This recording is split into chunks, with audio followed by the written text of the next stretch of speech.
The lights dimmed until only a faint glow lingered on the stage.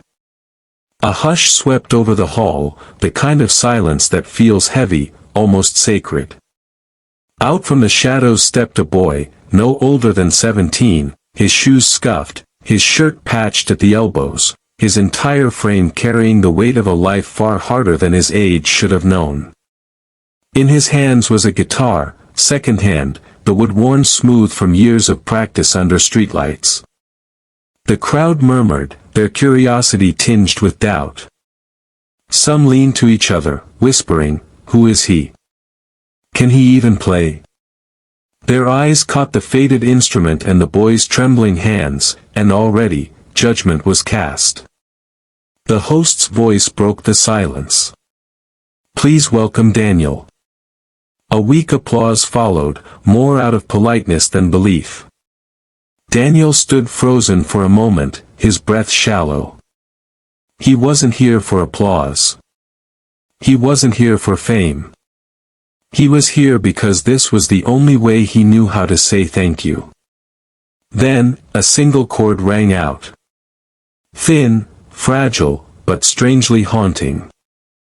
The melody of Hotel California began to pour from the old guitar. The hall stilled instantly. Something in the boy's touch carried both desperation and devotion. Each note seemed to carry a story, of hunger, of sacrifice, of nights spent alone with music as his only companion. Behind the curtain, an older woman pressed her hand to her lips.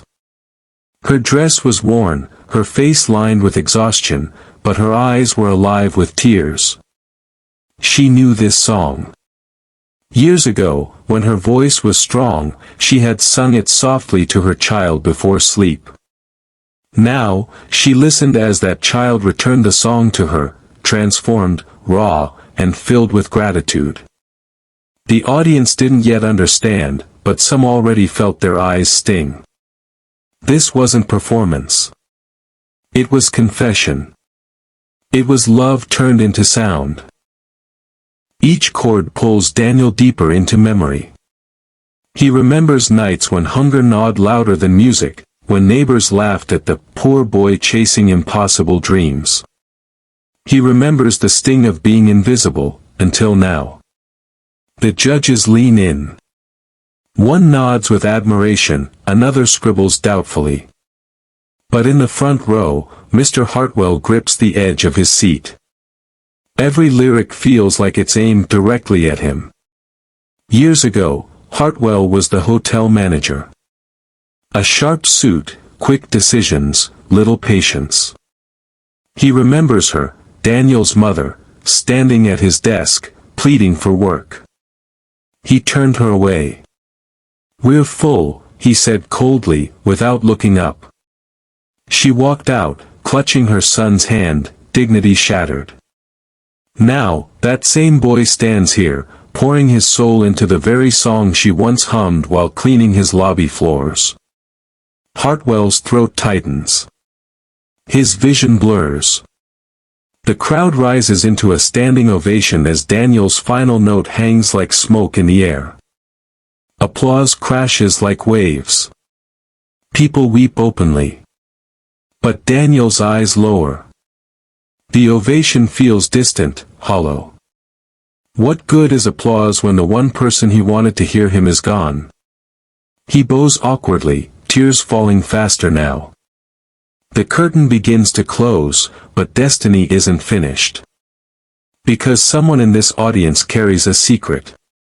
A secret wrapped in guilt, redemption, and something Daniel never expected to receive. Tonight isn't about winning. It's about truth colliding with the past. Backstage, Daniel wipes his face with the sleeve of his shirt. A stagehand pats his back. "Kid, you just shook the whole place." Daniel forces a weak smile, whispering, "She didn't hear it, so none of this matters." Footsteps echo. Slow. Heavy. Mr. Hartwell emerges from the shadows, his expression torn between courage and shame. "Daniel," he begins, voice trembling, "do you remember me?" Daniel turns sharply. The memory strikes like lightning, the hotel lobby, his mother's desperate tone, the man behind the desk who dismissed her. Yes, Daniel replies coldly. You closed the door on us. Hartwell's face collapses. I did. And I have lived with that regret every day since. He reaches inside his coat and pulls out a worn leather folder. His hands shake as he opens it, revealing a yellowed photograph. Daniel freezes. It's his mother, smiling, younger, holding him as a baby. On the back, her handwriting, "For my Daniel, never stop singing." His breath catches. The very photo she thought was lost. He drops to his knees, clutching it, sobbing uncontrollably. For the first time since her passing, he feels her presence, not as a memory, but alive in his hands. Hartwell kneels beside him, tears spilling. I cannot undo the past, but let me honor her through you. Daniel lifts the photo to his chest. In that moment, grief and forgiveness swirl together. The boy who lost everything, is about to gain something he never imagined. A year later, the theater was filled again, but this time, there was only one performer.